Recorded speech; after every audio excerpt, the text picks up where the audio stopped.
Un enfant sans abri s'allonge près d'une millionnaire dans le coma. Et quelque chose d'étonnant se produit. Céline Dubois était devenue l'une des entrepreneurs les plus riches du pays grâce à un travail acharné et à son dévouement.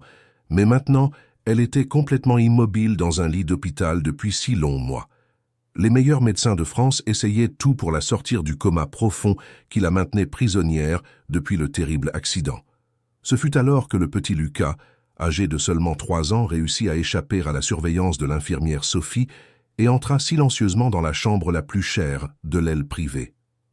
Le garçon, avec ses vêtements sales et ses pieds nus, grimpa sur le lit sans hésiter et s'allongea à côté de la femme qu'il ne connaissait même pas, l'étreignant comme si elle était la personne la plus importante au monde. « Mon Dieu !» murmura le docteur Philippe lorsqu'il ouvrit la porte et tomba sur cette scène inattendue.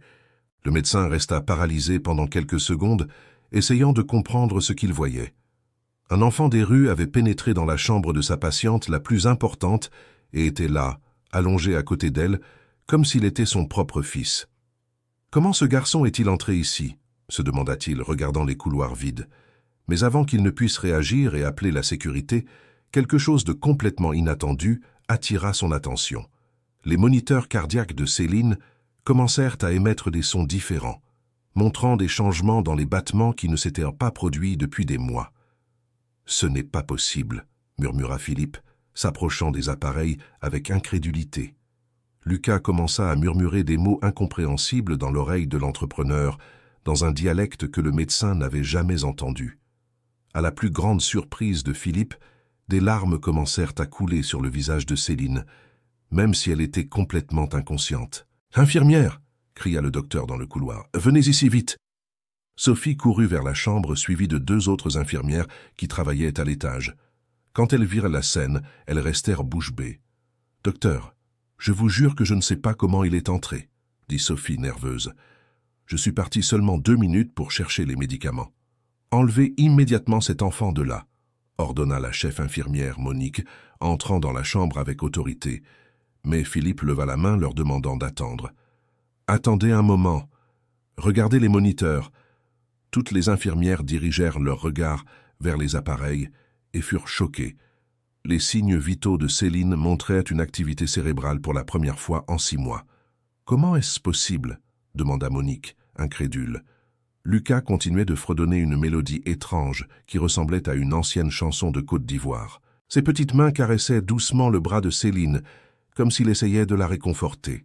« Tati est triste, » dit le garçon, sans quitter des yeux le visage pâle de la femme. « Tati ?» questionna Philippe. « Petit, tu connais cette dame ?» Lucas hocha positivement la tête, continuant à chanter doucement. À la stupéfaction de tous, Céline commença à bouger légèrement les doigts de sa main droite, la première réponse motrice qu'elle présentait depuis l'accident. « Appelez le docteur Laurent d'urgence, » demanda Philippe à Sophie. « Il doit voir ça. » En attendant le neurologue, Philippe observait fasciné l'interaction entre l'enfant et sa patiente. Lucas parlait à Céline comme si elle pouvait parfaitement l'entendre, racontant sa journée et faisant de petites plaisanteries. « Où habites-tu, petit ?» demanda le médecin, essayant de mieux comprendre la situation. « Dans la rue », répondit Lucas simplement, sans montrer de tristesse. « Mais je viens toujours voir Tati. Toujours. »« Comment ça, toujours ?»« Tous les jours. » Mais les grands hommes ne laissent pas Lucas entrer. Philippe comprit que le garçon faisait référence aux agents de sécurité de l'hôpital. C'était étrange qu'un si jeune enfant ait cette routine de tenter de rendre visite à une patiente qu'il ne connaissait même pas. Le docteur Laurent arriva en courant, ajustant encore sa blouse. C'était l'un des neurologistes les plus respectés de la région et il suivait le cas de Céline depuis le début. « Philippe, qu'est-ce qui se passe ici ?» demanda-t-il en apercevant l'enfant sur le lit. « Laurent, vous n'allez pas me croire, depuis que ce garçon est arrivé, Céline a montré plus d'activité cérébrale que pendant tous ces mois réunis. » Le neurologue examina attentivement les appareils, vérifiant chaque indication. Son visage affichait à la fois de la surprise et de la confusion. « C'est scientifiquement inexplicable, » murmura-t-il. « Mais les données sont là, claires comme de l'eau de roche. Cher auditeur, si vous aimez cette histoire, n'hésitez pas à laisser un like et surtout à vous abonner à la chaîne. Cela nous aide beaucoup à démarrer. Maintenant, continuons. » À ce moment-là, Isabelle Martin, l'assistante personnelle de Céline, arriva à l'hôpital pour sa visite quotidienne. C'était une femme de 40 ans, toujours impeccablement habillée, qui gérait les affaires de sa patronne pendant son absence. « Qu'est-ce que c'est que tout ce remue-ménage » demanda-t-elle en voyant l'agitation dans la chambre.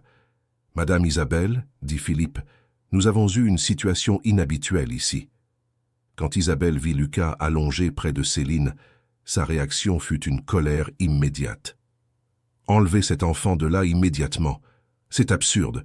Comment pouvez-vous permettre qu'un enfant des rues ait un contact avec Madame Céline ?»« Isabelle, calmez-vous, » demanda Philippe.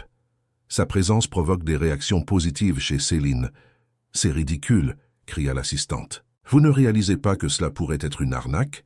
Quelqu'un a entraîné cet enfant à profiter de la situation. » Lucas regarda Isabelle avec ses grands yeux innocents, sans montrer de peur ou d'intimidation. Il continua à tenir la main de Céline, qui maintenant affichait des battements cardiaques plus stables.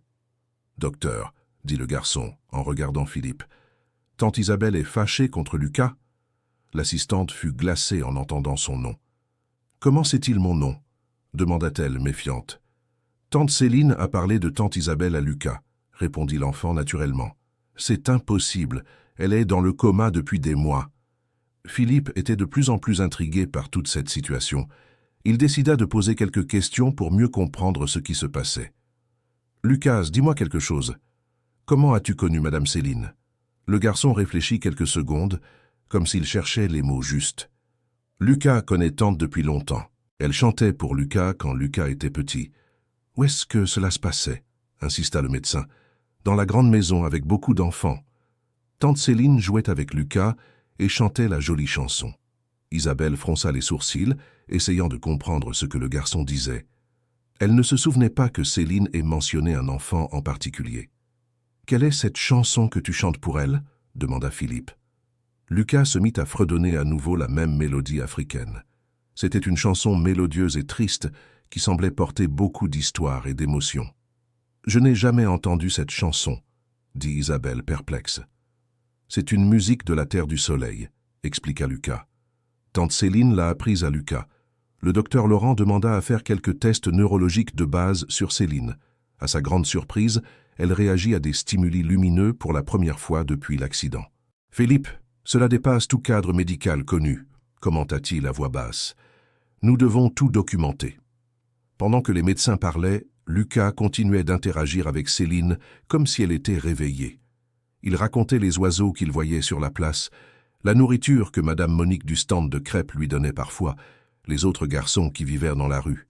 « Tante, Lucas a faim, » dit-il en caressant son bras. « Mais Lucas reste ici avec tante jusqu'à ce que tante se réveille. » Isabelle observait tout avec un malaise grandissant. Il y avait quelque chose dans le dévouement de cet enfant qui la rendait mal à l'aise, comme si elle perdait une pièce importante du puzzle. « Docteur Philippe, » dit-elle en tirant le médecin dans un coin, « je dois vous parler en privé. » Ils sortirent de la chambre, laissant Lucas sous la surveillance des infirmières. « Docteur, je travaille avec Madame Céline depuis plus de 10 ans, » commença Isabelle. « Je connais chaque détail de sa vie, chaque engagement, chaque projet. Jamais, à aucun moment, elle n'a mentionné connaître cet enfant. Mais le garçon démontre qu'il connaît des détails très spécifiques sur elle, » argumenta Philippe. « Cela pourrait être une information que quelqu'un lui a transmise. Vous devez comprendre que Madame Céline est une femme très riche. Il y a toujours des gens qui tentent de profiter de la situation. » Philippe réfléchit aux paroles d'Isabelle. Il était vrai que des situations comme celle-ci pouvaient attirer des personnes mal intentionnées, mais il y avait quelque chose dans la sincérité du garçon qui le convainquait qu'il ne s'agissait pas d'une arnaque. « Isabelle, parlez-moi des projets sociaux de Céline. Travaillait-elle avec des enfants ?» L'assistante hésita un instant. « Eh bien, elle a toujours fait des dons à des œuvres caritatives, mais elle ne s'est jamais impliquée directement avec les enfants. En êtes-vous certaine ?»« Absolument, » répondit Isabelle, mais son ton ne semblait pas aussi convaincant que ses mots. Quand ils retournèrent dans la chambre, ils découvrirent une scène qui les laissa encore plus perplexes. Lucas avait pris des crayons de couleur qu'une infirmière avait apportés et dessinait au verso d'une feuille de papier. « Qu'est-ce que tu fais là, champion ?» demanda Philippe en s'approchant. Lucas fait un dessin pour Tati, répondit-il, concentré sur son art. Le médecin regarda par-dessus l'épaule du garçon et fut surpris de ce qu'il vit.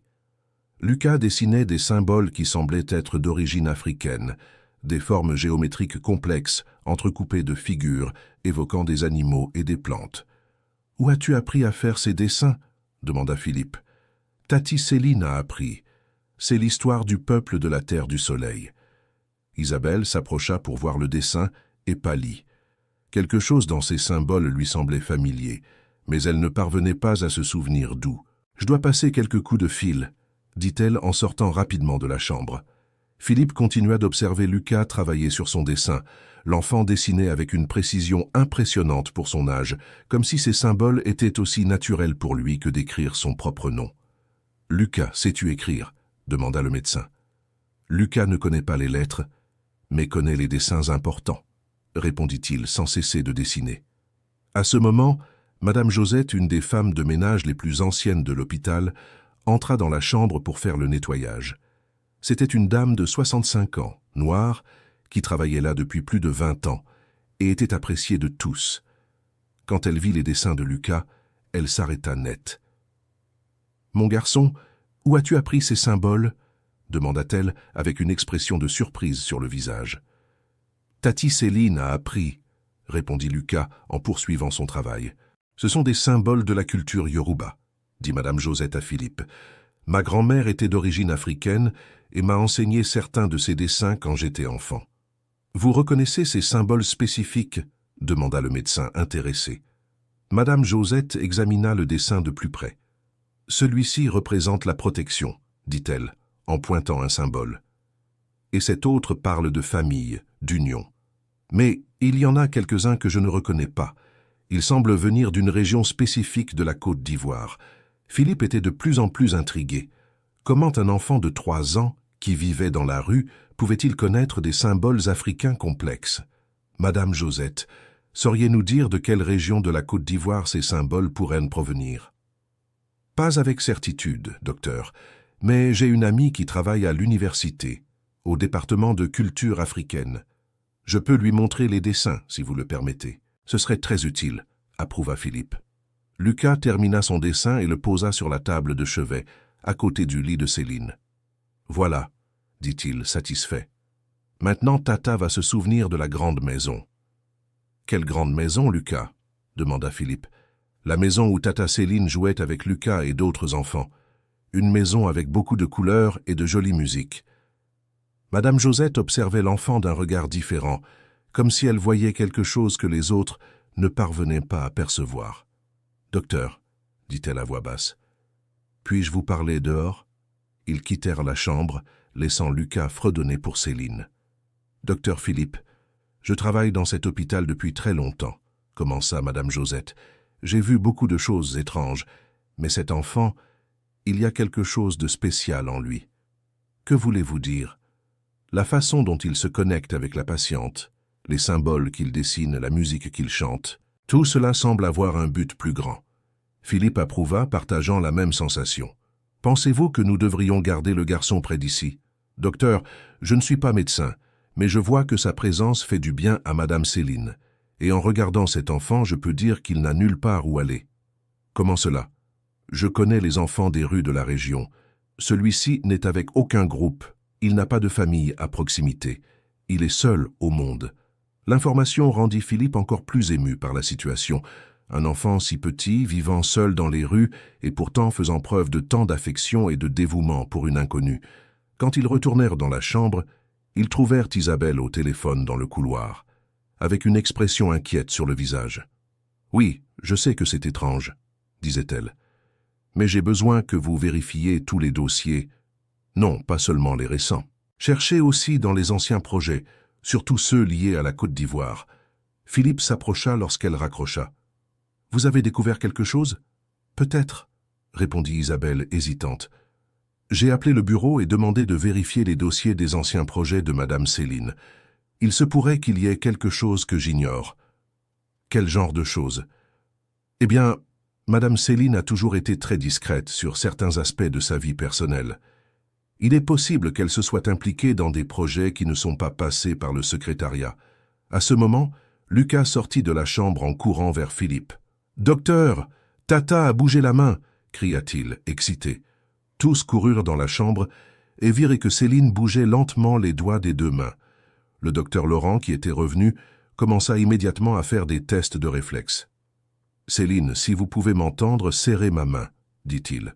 À la surprise générale, elle serra légèrement la main du neurologue. « Mon Dieu !» murmura Isabelle, portant les mains à son visage.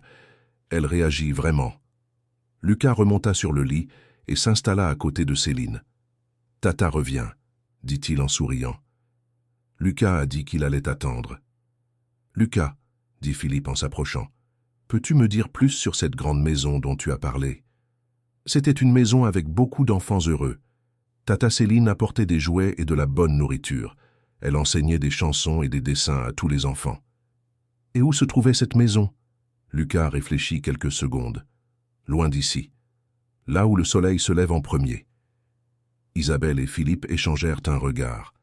Là où le soleil se lève en premier pourrait être une référence à l'Est, peut-être au continent africain. « Lucas, cette maison était en France ?» demanda Isabelle. Le garçon secoua la tête négativement. « C'était dans le pays de l'arrière-grand-mère, » répondit-il. Madame Josette, qui était restée dans la chambre, fut émue par cette réponse. « Docteur, quand nous, descendants africains, parlons du pays de l'arrière-grand-mère, nous faisons référence à la Côte d'Ivoire, » expliqua-t-elle. « Vous dites que ce garçon est allé en Côte d'Ivoire » demanda Isabelle, incrédule. « Pas nécessairement, » répondit Madame Josette. « Mais quelqu'un lui a enseigné la culture de la Côte d'Ivoire d'une manière très spécifique et détaillée. » Philippe était en train de rassembler les pièces du puzzle lorsque son téléphone a sonné. C'était sa secrétaire du cabinet. « Docteur, vous m'avez demandé de me renseigner sur les travaux bénévoles de la chef d'entreprise Céline Dubois. J'ai trouvé quelque chose d'intéressant. »« Vous pouvez en parler, » dit Philippe, en mettant le téléphone en haut-parleur pour que tout le monde puisse entendre. « Il y a environ 3 ans, Madame Céline a effectué plusieurs voyages en Côte d'Ivoire, en Afrique. Officiellement, c'étaient des voyages d'affaires, mais j'ai découvert qu'elle avait financé la construction d'un orphelinat dans la ville d'Abidjan. » Isabelle fut choquée par cette information. « C'est impossible, dit-elle. Je m'occupais de tout son emploi du temps. Il n'y avait aucun projet en Afrique. »« Docteur, » poursuivit la secrétaire, « d'après les documents que j'ai trouvés, il semble que Madame Céline gardait ce projet totalement secret. Les voyages étaient enregistrés comme des affaires, mais l'argent était destiné à des fins humanitaires. »« Depuis combien de temps cela a-t-il lieu ?» demanda Philippe. « Le dernier voyage remonte à environ 2 ans et demi, peu avant l'accident. » Lucas, qui avait écouté toute la conversation, regarda Isabelle avec ses grands yeux. « Tante Isabelle ne connaissait pas la grande maison, » dit-il sans aucune méchanceté. Tante Céline disait que c'était un secret spécial. Isabelle s'assit sur la chaise à côté du lit, digérant tout ce qu'elle découvrait sur sa patronne. « Je ne comprends pas, » murmura-t-elle. « Pourquoi me l'aurait-elle caché ? Peut-être avait-elle ses raisons, » dit Madame Josette avec gentillesse. « Parfois, les gens font le bien en silence. » Le docteur Laurent, qui avait observé les signes vitaux de Céline, s'approcha de Philippe. « Ses paramètres neurologiques s'améliorent de heure en heure. C'est comme si la présence de cet enfant accélérait vraiment le processus de guérison. »« Est-ce scientifiquement possible ?» demanda Isabelle. « Nous n'avons pas d'explication scientifique traditionnelle, » admit Laurent. « Mais il existe des cas documentés de patients dans le coma qui réagissent à des stimuli émotionnels spécifiques. Chers auditeurs, si vous aimez cette histoire, n'hésitez pas à laisser un like et surtout à vous abonner à la chaîne. Cela nous aide beaucoup à démarrer. Maintenant, continuons. » En cette fin d'après-midi, Nicolas Dubois, le frère cadet de Céline, arriva à l'hôpital. C'était un homme de 35 ans, toujours bien habillé, mais au regard froid et calculateur. Depuis l'accident de sa sœur, il avait temporairement repris les affaires familiales et ne cachait pas son irritation face aux dépenses hospitalières. « Isabelle, qu'est-ce que c'est que tout ce remue-ménage » demanda-t-il dès son arrivée dans la chambre. « J'ai reçu des appels disant qu'il y a un enfant des rues dans la chambre de Céline. »« Nicolas, c'est une situation compliquée, » commença Isabelle, essayant d'expliquer. Quand Nicolas vit Lucas allongé près de sa sœur, sa réaction fut une fureur immédiate. « Enlevez cet enfant d'ici tout de suite !» cria-t-il. « Comment pouvez-vous permettre à un gamin sale d'être en contact avec ma sœur ?» Lucas fut effrayé par le ton agressif et se cacha derrière Philippe. « Nicolas, calmez-vous » demanda le médecin. Sa présence provoque des améliorations significatives dans l'état de Céline. « Des améliorations ?» Nicolas rit ironiquement. « C'est ridicule, vous vous faites avoir par un escroc qui a dressé cet enfant. »« Monsieur Nicolas, » intervint Madame Josette, « le garçon n'a aucune méchanceté, n'importe qui peut le voir. »« Et qui êtes-vous pour donner votre avis sur ma famille » rétorqua Nicolas sèchement. « Nicolas » dit Isabelle, le réprimandant. Madame Josette essaie seulement d'aider. L'homme d'affaires s'approcha du lit et observa sa sœur pendant quelques secondes. « Céline est exactement dans le même état depuis 6 mois, dit-il. Je ne vois aucune amélioration. »« Les examens montrent une activité cérébrale accrue, » informa le docteur Laurent. « Elle réagit à des stimuli. »« Activité cérébrale, » répéta Nicolas, sarcastique. « Et combien cela coûte-t-il par jour? Traitements expérimentaux, chambres coûteuses, médecins privés? Pourquoi? Pour maintenir en vie quelqu'un qui pourrait ne jamais se réveiller ?» Lucas sortit de derrière Philippe et s'approcha de Nicolas. « Tonton est triste parce qu'il ne connaît pas vraiment tante Céline, » dit l'enfant avec son innocence naturelle. « Comment ça ?» Nicolas regarda Lucas avec colère. « Tante Céline a un grand cœur. Elle aide les enfants qui n'ont pas de famille. »« De quoi parlez-vous » Nicolas se tourna vers Isabelle. « Qu'avez-vous raconté à cet enfant ?»« Nicolas, nous avons découvert que Céline soutenait des projets sociaux en Côte d'Ivoire, » expliqua Isabelle. « Elle a construit un orphelinat en Côte d'Ivoire. » L'expression du visage de Nicolas changea, passant de la colère à la surprise. « Côte d'Ivoire? De quelle histoire s'agit-il » Apparemment, elle y faisait des voyages réguliers. Elle dépensait ses propres ressources pour aider des enfants orphelins. Nicolas resta silencieux quelques minutes, digérant l'information. « Et vous croyez que ce gamin a un lien avec cela » demanda-t-il, en regardant Lucas. « Il connaît des détails sur la culture ivoirienne qu'un enfant de son âge ne devrait pas connaître, » dit Philippe, « et sa présence profite clairement à Céline. » « C'est absurde, » Nicolas secoua la tête. « Même si Céline avait des projets en Côte d'Ivoire, comment ce garçon serait-il lié à cela? Il est français, il vit dans les rues de Paris. » Lucas s'approcha de nouveau de Nicolas, sans montrer de peur. « Tonton Nicolas n'aime pas Lucas » demanda-t-il. « Ce n'est pas une question d'aimer ou de ne pas aimer, » répondit Nicolas plus calme. « C'est une question de sécurité et de responsabilité. »« Lucas ne fera de mal à personne, » dit l'enfant. « Lucas veut seulement que tante Céline aille mieux. » Il y avait quelque chose dans la sincérité du garçon qui désarmait même Nicolas. Il s'assit dans le fauteuil de la chambre, observant l'interaction entre Lucas et sa sœur. « Quelqu'un a vérifié les antécédents de cet enfant ?» demanda-t-il. « Nicolas, il a 3 ans, » dit Isabelle. « Quels antécédents? D'où il vient? Qui sont ses parents? Comment il est arrivé dans la rue? Cela serait utile, » approuva Philippe. « Madame Josette, connaissez-vous quelqu'un qui pourrait nous aider avec ces informations? Je peux parler à l'assistante sociale du quartier, » proposa-t-elle. « Elle connaît la situation des enfants des rues de la région. » Pendant que les adultes parlaient, Lucas retourna près de Céline et commença à raconter sa journée. « Tante, aujourd'hui Lucas a vu un chien jaune très beau. Il jouait sur la place avec une balle rouge, » disait-il, en caressant son bras. À la surprise générale, Céline commença à remuer légèrement les lèvres, comme si elle essayait de parler. « Docteur !» cria Lucas. « Tante veut parler. » Philippe s'approcha rapidement et observa les mouvements labiaux de Céline. Effectivement, elle semblait essayer de former des mots. « Céline, pouvez-vous m'entendre » demanda-t-il. Ses lèvres bougèrent un peu plus, mais aucun son ne sortit. « Tante essaie de chanter la chanson, » dit Lucas. « Lucas va aider. » Le garçon se mit à fredonner la mélodie ivoirienne qu'il chantait toujours pour elle. Progressivement, Céline commença à remuer les lèvres au même rythme comme si elle accompagnait la chanson. « C'est incroyable » murmura le docteur Laurent. « Elle répond aux stimuli musicaux. » Nicolas observait tout en silence, clairement ému malgré ses efforts pour rester froid. « Comment un enfant de 3 ans connaît-il une chanson qui fait réagir ma sœur de cette façon ?» demanda-t-il, plus pour lui-même que pour les autres. « C'est la question que nous essayons tous de résoudre, » dit Philippe. À ce moment, Marguerite Dubois, grand-mère de Céline et Nicolas, arriva à l'hôpital. C'était une dame de 75 ans, élégante et au caractère bien trempé, qui avait voyagé pour rendre visite à une amie à Lyon et n'avait appris l'événement que par un coup de fil d'Isabelle. « Où est ma petite fille ?» demanda-t-elle dès son arrivée à l'étage. « Grand-mère Marguerite. » Nicolas se leva pour l'accueillir. « Nicolas, expliquez-moi ce qui se passe ici, » dit-elle en entrant dans la chambre. Quand elle vit Lucas près de Céline, sa réaction fut complètement différente de celle de Nicolas.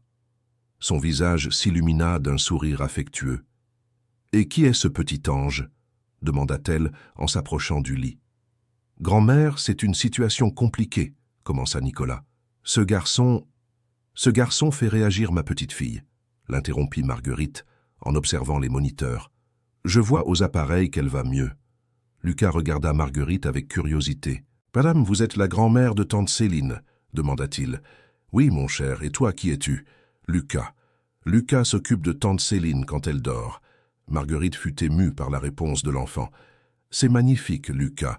Et depuis combien de temps t'occupes-tu de ma petite fille ?»« Depuis que tante est triste et n'arrive pas à se réveiller. » La grand-mère s'assit au bord du lit et observa Céline de près.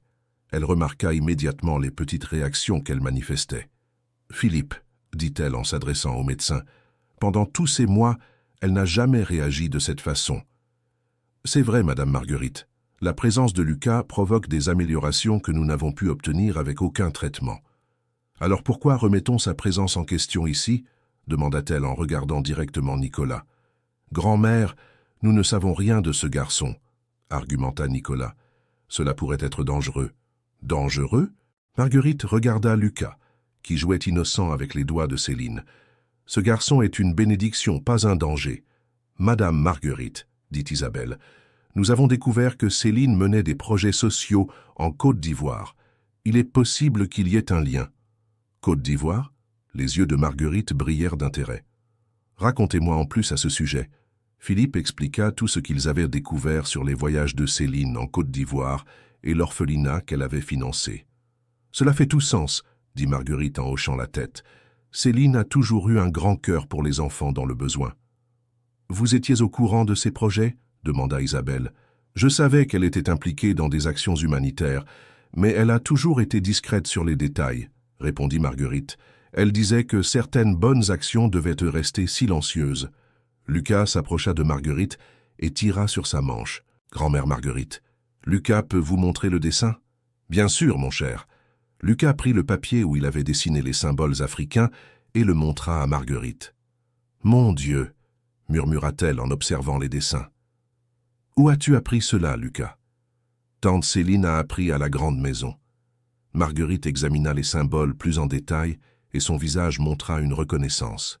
« Philippe, ces symboles, je les ai déjà vus quelque part, » dit-elle, concentrée. « Où, grand-mère ?» demanda Nicolas. « Dans le bureau de Céline, à la maison. Elle avait quelques objets décoratifs avec des symboles similaires. »« Pouvons-nous vérifier ces objets ?» suggéra Philippe. « Bien sûr. Isabelle, avez-vous les clés de la maison ?»« Oui, je les ai. »« Alors allons-y maintenant, » décida Marguerite. « Nicolas, vous restez ici avec Lucas et Céline. »« Grand-mère, je ne sais pas m'occuper d'un enfant, » protesta Nicolas. « Parlez-lui simplement, » dit Marguerite en souriant. « Et qui sait, peut-être que vous vous entendrez mieux tous les deux. » Marguerite, Isabelle et Philippe quittèrent l'hôpital pour se rendre chez Céline, laissant Nicolas seul avec Lucas dans la chambre. Le silence initial était inconfortable. Nicolas ne savait pas comment interagir avec un enfant, surtout dans une situation si inhabituelle. « Tonton Nicolas est fâché contre Lucas ?» demanda le garçon, rompant le silence. « Je ne suis pas fâché, » répondit Nicolas en adoucissant le ton. « Je suis juste confus. »« Pourquoi tonton est confus ?» Nicolas réfléchit à la question. Comment expliquer à un enfant de 3 ans toute la complexité de la situation ? « Parce que je ne comprends pas comment tu connais ma sœur, » dit-il finalement. Lucas s'approcha de Nicolas et s'assit dans le fauteuil à côté de lui. « Tante Céline a une belle lumière, » dit le garçon. Lucas a vu la lumière et l'a suivie. « Quelle lumière ?»« La lumière qui sort du cœur. Tante Céline aide les enfants, alors elle a une belle lumière. » Nicolas fut touché par la simplicité et la pureté de la réponse de l'enfant. « Lucas, où sont tes parents ?» demanda-t-il gentiment. « Lucas n'a pas de parents. Lucas n'a que les enfants de la rue, et maintenant il a tante Céline. Comment es-tu arrivé dans la rue? Lucas resta pensif quelques instants. Lucas se souvient d'une dame qui s'occupait de Lucas. Mais elle est tombée très malade et est partie au ciel. Ensuite, Lucas est resté seul. Nicolas sentit une oppression dans son cœur. Imaginer un si petit enfant vivant seul dans la rue était douloureux. « Et tu n'as pas peur d'être seul ?» Lucas n'est pas seul. Il y a les oiseaux, les chats de la place, et maintenant il y a tante Céline. L'innocence et la résilience du garçon impressionnaient Nicolas. Il commença à comprendre pourquoi Céline avait pu s'attacher à un tel enfant. « Lucas, aimerais-tu avoir une vraie famille ?» demanda-t-il. Lucas a une famille. Tante Céline est la famille de Lucas. Mais elle est malade, elle dort. Tante va se réveiller, dit Lucas avec une conviction impressionnante. Lucas va attendre. Nicolas observa la détermination de l'enfant et eut honte de sa propre impatience face à la situation de sa sœur. « Comment es-tu si sûr qu'elle va se réveiller ?»« Parce que tante a encore beaucoup d'enfants à aider. » Lucas le sait. À ce moment-là, Céline commença à présenter des mouvements plus prononcés. Ses yeux commencèrent à bouger rapidement sous ses paupières et elle émit quelques sons faibles. « Docteur !» cria Nicolas, courant pour appeler Philippe. Mais il se souvint que le médecin était parti. Il courut dans le couloir et appela l'infirmière Sophie. « Sophie, venez vite, Céline bouge beaucoup. » L'infirmière courut vers la chambre et observa les signes vitaux de Céline. Les moniteurs montraient une activité intense. « Je vais appeler le docteur Laurent, dit-elle en prenant le téléphone. Lucas grimpa sur le lit et prit la main de Céline. « Tante, Lucas est là, dit-il. Tante peut se réveiller. » À la stupéfaction de Nicolas et Sophie, Céline serra légèrement la main de Lucas et murmura quelque chose d'incompréhensible. « Elle a parlé, » s'exclama Nicolas. « Céline a dit quelque chose. » Le docteur Laurent arriva en quelques minutes et commença à examiner Céline. Elle était clairement plus réactive qu'à tout moment depuis l'accident. « Lucas, continue de lui parler, » conseilla le neurologue. « Il semble que ta voix soit un stimulus important. »« Tante. » Lucas parlait avec tonton Nicolas, dit le garçon. Tonton Nicolas s'occupe des affaires de tante pendant que tante dort. Céline tourna légèrement la tête vers la voix de Lucas. « Tante, Lucas a dessiné les beaux symboles pour que tante se souvienne de la grande maison. » Nicolas observait tout avec fascination. Il y avait quelque chose dans cette interaction qui défiait toute explication logique, mais les résultats étaient indéniables. Chers auditeurs, si vous aimez l'histoire, n'hésitez pas à laisser un like et surtout à vous abonner à la chaîne. Cela nous aide beaucoup, nous qui débutons. Maintenant, continuons. Pendant ce temps, dans la maison de Céline, Marguerite, Isabelle et Philippe exploraient le bureau privé de l'entrepreneur. C'était un environnement élégant, avec des étagères pleines de livres et d'objets décoratifs de diverses parties du monde. « Les objets de Côte d'Ivoire sont sur cette étagère », indiqua Marguerite en pointant une étagère spécifique. Philippe examina soigneusement les pièces. Il y avait des masques, des statuettes, des tissus colorés et divers objets avec des symboles gravés. « Ici, » dit-il, en prenant une petite boîte en bois sculptée. « Ces symboles sont identiques à ceux que Lucas a dessinés. » Isabelle s'approcha pour regarder. « C'est impressionnant, » murmura-t-elle. « Comment un enfant peut-il connaître des symboles si spécifiques ?»« Cherchons d'autres indices, » suggéra Marguerite. Ils fouillèrent soigneusement le bureau et trouvèrent un tiroir verrouillé dans le bureau de Céline. « Isabelle, avez-vous la clé de ce tiroir ?» demanda Philippe. « Non, Céline gardait toujours ce tiroir fermé, » répondit Isabelle. Elle disait que c'étaient des documents personnels très importants. « Nous devons l'ouvrir, » décida Marguerite. « Il pourrait y avoir des informations importantes sur ses projets en Côte d'Ivoire. » Isabelle hésita un moment, mais accepta. Ils trouvèrent une deuxième clé dans le trousseau de Céline et parvinrent à ouvrir le tiroir. À l'intérieur se trouvaient des dossiers organisés avec des documents sur l'orphelinat en Côte d'Ivoire, des photographies d'enfants africains et de la correspondance avec des organisations humanitaires. « Regardez cela, » dit Philippe en prenant un dossier spécifique. « Des documents d'adoption internationale. » Marguerite et Isabelle s'approchèrent pour voir. Céline essayait d'adopter un enfant de Côte d'Ivoire, dit Isabelle en lisant les papiers. « Regardez la date, » fit remarquer Philippe. La procédure a commencé il y a 3 ans et était en cours lorsqu'elle a eu l'accident. Et voici le nom de l'enfant, dit Marguerite émue. Lucas Dubois Abidjan. Tous restèrent silencieux, digérant l'information. Lucas, murmura Isabelle. Le garçon de l'hôpital s'appelle Lucas. Est-ce une coïncidence? Demanda Philippe. Voyons s'il y a plus d'informations, suggéra Marguerite. Ils continuèrent d'examiner les documents et trouvèrent des photographies de l'orphelinat en Côte d'Ivoire. L'une des photos montrait Céline jouant avec plusieurs enfants, et au centre de l'image se trouvait un petit garçon qui ressemblait beaucoup à Lucas. « Mon Dieu !» chuchota Isabelle. « Ce garçon sur la photo est identique au Lucas de l'hôpital. »« Mais comment est-ce possible ?» demanda Philippe. « Comment l'enfant qu'elle essayait d'adopter en Afrique est-il apparu ici en France ?»« Nous devons enquêter davantage, » dit Marguerite. « Il y a quelque chose qui nous échappe. » Ils trouvèrent d'autres documents et découvrirent que Céline avait réussi à faire venir Lucas en France temporairement, grâce à un visa humanitaire, en attendant la finalisation de la procédure d'adoption. « Voilà, » dit Philippe, en lisant un document officiel. « Lucas est arrivé en France il y a 2 ans et demi, quelques mois avant l'accident de Céline. »« Alors il la connaît vraiment » s'exclama Isabelle. « Mais où était-il tout ce temps ?» demanda Marguerite. Ils continuèrent de chercher et trouvèrent des notes personnelles de Céline sur Lucas.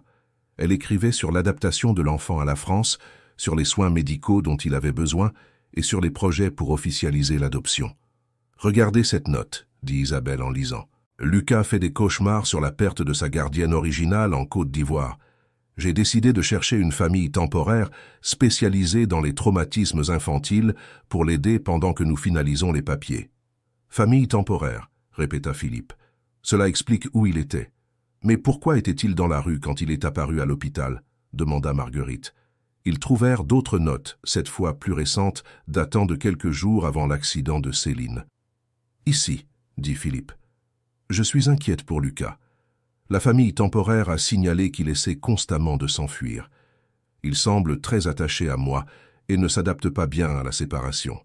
J'ai décidé d'accélérer la procédure et de le ramener à la maison la semaine prochaine. » Elle allait chercher Lucas la semaine où elle a eu l'accident, conclut Isabelle.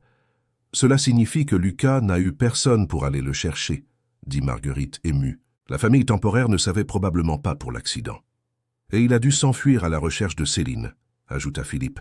« Un enfant de 3 ans, seul dans la ville, cherchant quelqu'un qui était dans le coma, » murmura Isabelle. « C'est à vous fendre le cœur. »« Nous devons retourner à l'hôpital immédiatement, » dit Marguerite.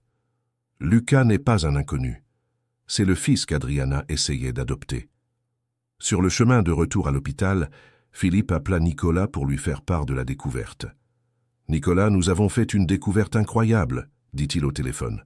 « Docteur. » Adriana réagit de plus en plus, répondit Nicolas, excité. Elle a même murmuré quelques mots. « Nicolas, Lucas n'est pas un enfant de la rue comme les autres. C'est l'enfant qu'Adriana adoptait de Côte d'Ivoire. » Le silence à l'autre bout de la ligne dura plusieurs secondes. « Comment ça ?» demanda finalement Nicolas. Philippe expliqua rapidement tout ce qu'ils avaient découvert. « Alors Lucas connaît vraiment Adriana, » dit Nicolas, en regardant le garçon qui continuait à parler tendrement avec sa sœur. « Non seulement il la connaît, c'est le fils qu'elle a choisi. Mais pourquoi je n'en ai jamais rien su? Apparemment, Adriana gardait ses projets personnels absolument secrets. Quand Philippe, Isabelle et Marguerite arrivèrent à l'hôpital, ils découvrirent une scène émouvante. Nicolas était assis près du lit, écoutant Lucas raconter des histoires à Adriana, qui montraient des signes de conscience de plus en plus nets. « Lucas, » dit Marguerite en entrant dans la chambre, « nous avons découvert quelque chose de très important. »« Qu'est-ce que mamie Marguerite a découvert ?» demanda le garçon. « Nous avons découvert que tu es très spécial pour tante Adriana. Elle t'attendait depuis très longtemps. » Lucas sourit, comme si c'était la chose la plus naturelle du monde. Lucas le savait. Tante Adriana avait dit à Lucas que bientôt, très bientôt, ils allaient vivre ensemble dans la belle maison. « Quand est-ce qu'elle a dit cela ?» demanda Philippe. « Avant que tante ne s'endorme. Tante avait dit que Lucas aurait une chambre rien que pour lui, avec des jouets et des livres. » Nicolas s'approcha de Lucas avec un regard différent, plus tendre. « Lucas, tu te souviens avoir vécu avec d'autres personnes après ton arrivée en France. Lucas se souvient de la maison avec des oncles et tantes étranges, dit le garçon. Mais Lucas voulait rester avec tante Adriana. Alors Lucas est parti à sa recherche. Et comment as-tu trouvé l'hôpital? Demanda Isabelle. Lucas a demandé à beaucoup de gens où était tante Adriana. Une dame a dit que tante était dans la grande maison des médecins. Et tu es venu tout seul jusqu'ici? Demanda Marguerite, émue. Lucas a beaucoup marché, répondit simplement l'enfant. Mais Lucas n'a pas abandonné. Philippe était impressionné par la détermination et le courage de l'enfant. Lucas, tu n'as pas eu peur de venir seul? Lucas n'a pas eu peur. Lucas savait que tante Adriana avait besoin de Lucas. À ce moment-là, Adriana fit un mouvement plus brusque et ses yeux commencèrent à s'ouvrir lentement. « Docteur !» cria Lucas. « Tante se réveille ?» Tous s'approchèrent du lit, observant Adriana lutter pour ouvrir complètement les yeux. « Adriana !» dit Philippe doucement. « Vous m'entendez ?» Elle tourna les yeux vers sa voix et essaya de parler, mais seul un murmure sortit. « Lucas !» réussit-elle à dire, en regardant le garçon. Lucas s'approcha de son visage, les yeux pleins de larmes. « Tante !» Lucas a attendu que tante se réveille, dit-il en lui tenant la main. Adriana serra la main du garçon et une larme coula sur son visage. « Mon garçon !» murmura-t-elle. Nicolas fut ému de voir la réaction de sa sœur. C'était la première fois en 6 mois qu'elle montrait reconnaître quelqu'un. « Adriana, c'est moi, Nicolas !» dit-il en s'approchant. Elle regarda son frère et fit un léger signe de tête, mais ses yeux revinrent rapidement vers Lucas. « Tu m'as manqué, » dit-elle au garçon, avec difficulté. « Lucas aussi a manqué à tante, » répondit-il. Mais Lucas savait que tante allait revenir. Le docteur Laurent arriva et resta stupéfait de voir Adriana réveillée et interactive. « C'est extraordinaire, » dit-il. « En 20 ans de médecine, je n'ai jamais vu une récupération aussi rapide après un coma prolongé. »« Docteur, » dit Adriana d'une voix encore faible, « Lucas... ça va ?»« Il va très bien, » répondit Philippe. « Et tu dois savoir qu'il n'a jamais renoncé à toi. » Céline sourit faiblement et caressa le visage de Lucas. « Mon courageux garçon, » murmura-t-elle. « Céline, » dit Marguerite en s'approchant, « nous avons découvert les projets en Côte d'Ivoire et l'histoire de Lucas. Pourquoi ne nous as-tu jamais rien dit? »« Je voulais faire une surprise, » répondit-elle. « Lucas devait être notre nouvelle famille. » Nicolas s'agenouilla près du lit. « Céline, je suis désolé de ne pas avoir compris plus tôt. Maintenant, je vois que Lucas est vraiment spécial. »« Il m'a sauvé, » dit Céline en regardant le garçon. Pendant le coma, j'entendais sa voix. « Tati entendait Lucas ?» demanda l'enfant curieux. « Toujours, » répondit-elle. « Ta voix m'a ramené à la vie. » Isabelle s'approcha, les yeux remplis de larmes. « Madame Céline, je m'excuse de n'avoir pas compris dès le début l'importance de Lucas. Vous ne pouviez pas savoir, » dit Céline avec bienveillance. « C'était un secret. »« Pourquoi un secret ?» demanda Nicolas. « Je voulais être sûr que Lucas s'adapterait, » expliqua-t-elle. « Je ne voulais pas créer trop d'attentes. » Philippe observait la scène avec admiration. La connexion entre Céline et Lucas avait vraiment été la clé de son rétablissement. « Céline, » dit-il, « vous devez vous reposer. La récupération sera progressive. »« Lucas va rester ?» demanda-t-elle inquiète. « Bien sûr que oui, » répondit Marguerite. « Maintenant, nous savons qu'il est ton fils. » Lucas se blottit contre Céline dans le lit.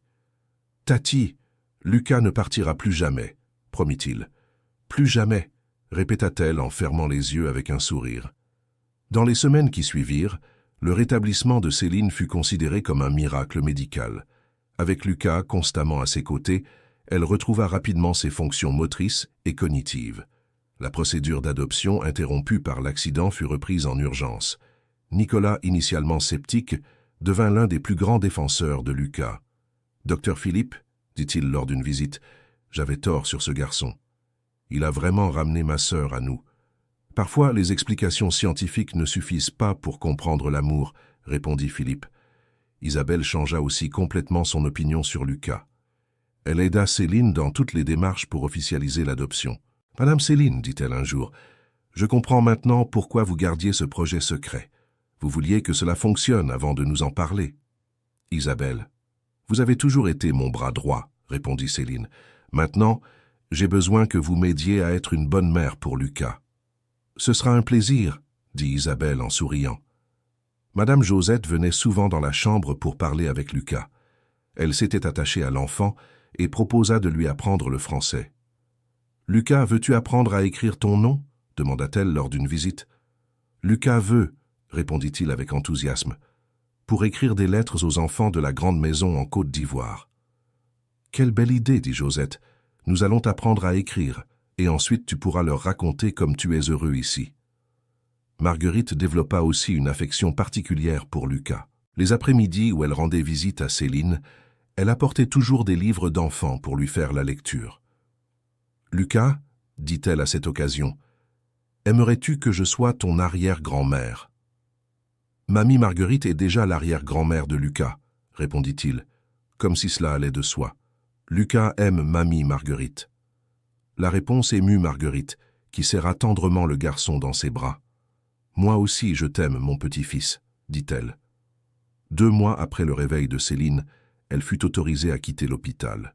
Lucas, qui avait passé tout ce temps à l'hôpital, allait enfin découvrir sa nouvelle maison. « Tati, la maison est grande comme celle de Côte d'Ivoire ?»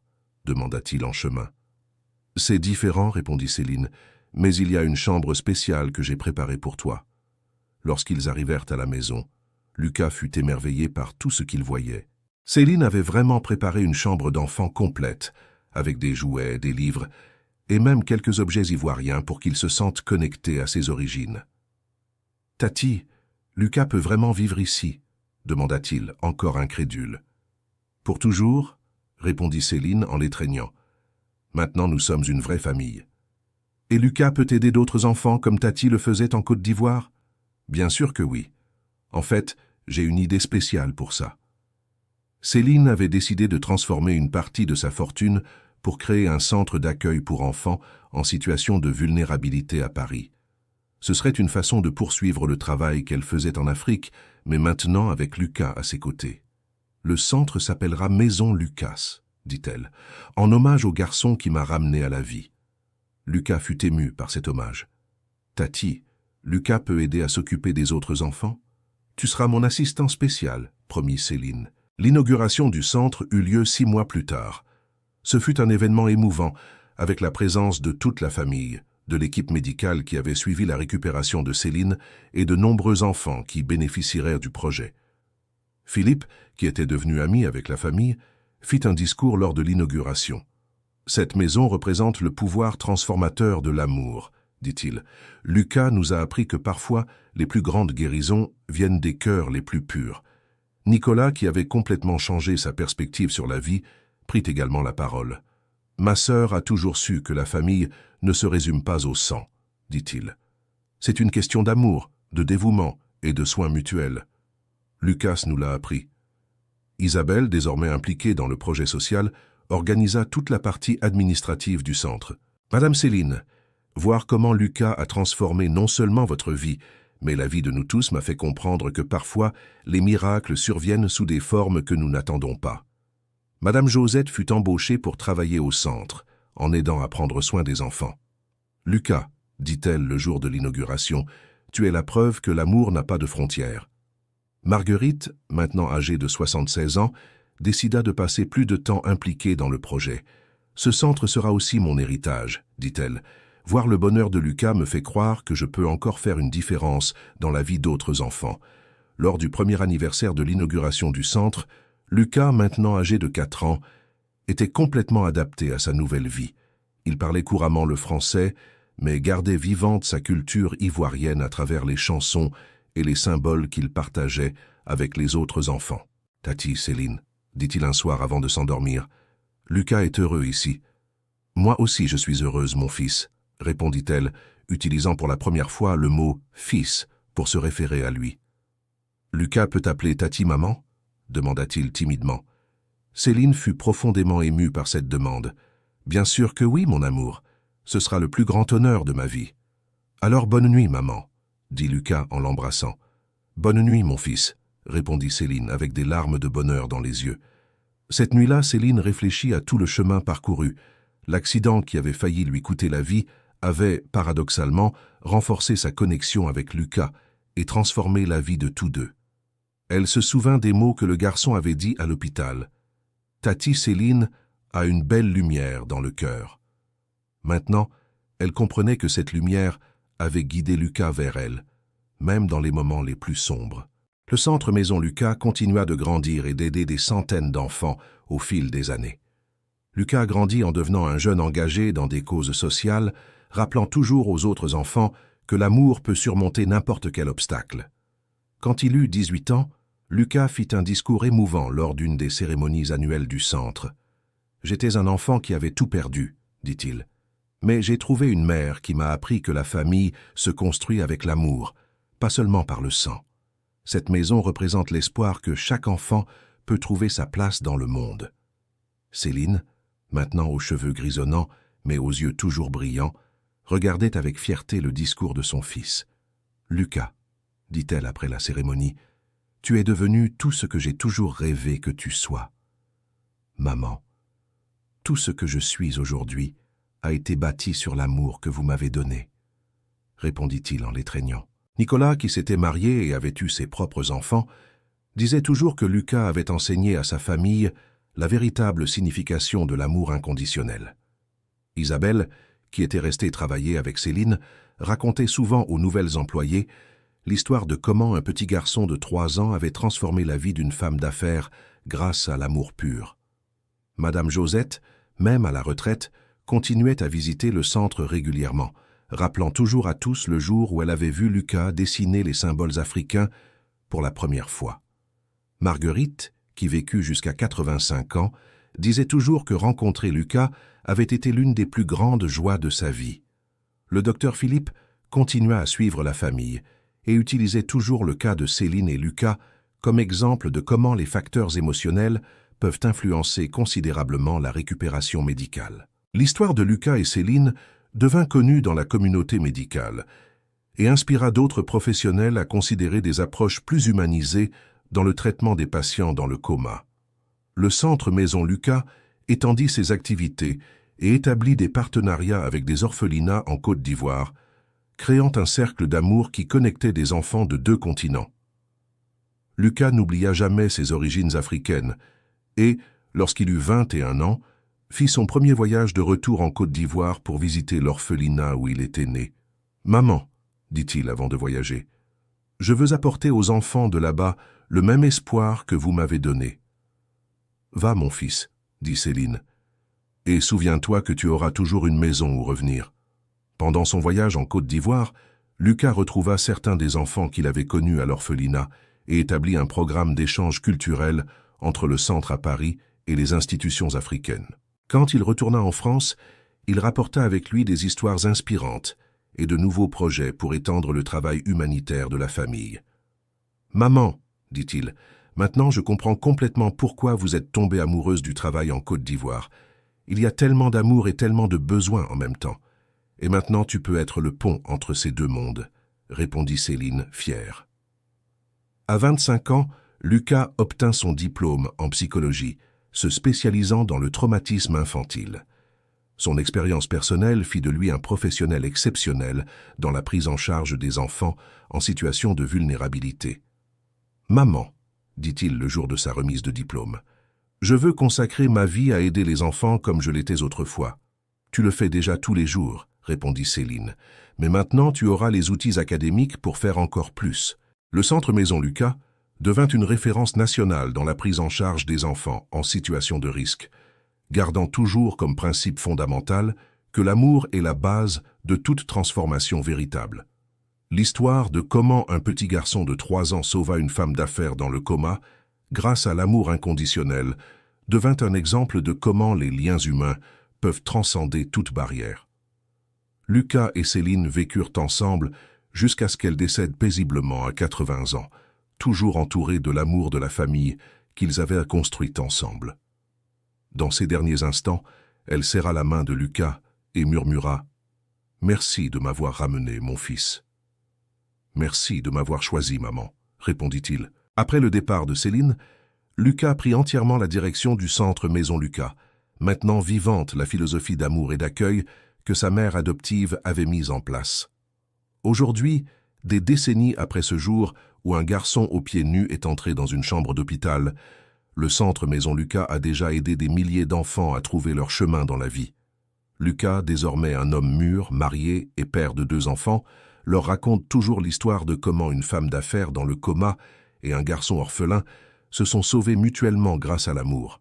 « Papa, » demande sa plus jeune fille, « comment savais-tu que mamie Céline allait se réveiller ?»« Parce que le vrai amour n'abandonne jamais, » répond Lucas avec le même sourire pur qu'il avait enfant. « Et quand 2 personnes s'aiment vraiment, même le coma ne peut séparer leur cœur. » La plaque à l'entrée du centre Maison Lucas porte une phrase qui résume toute la philosophie du lieu.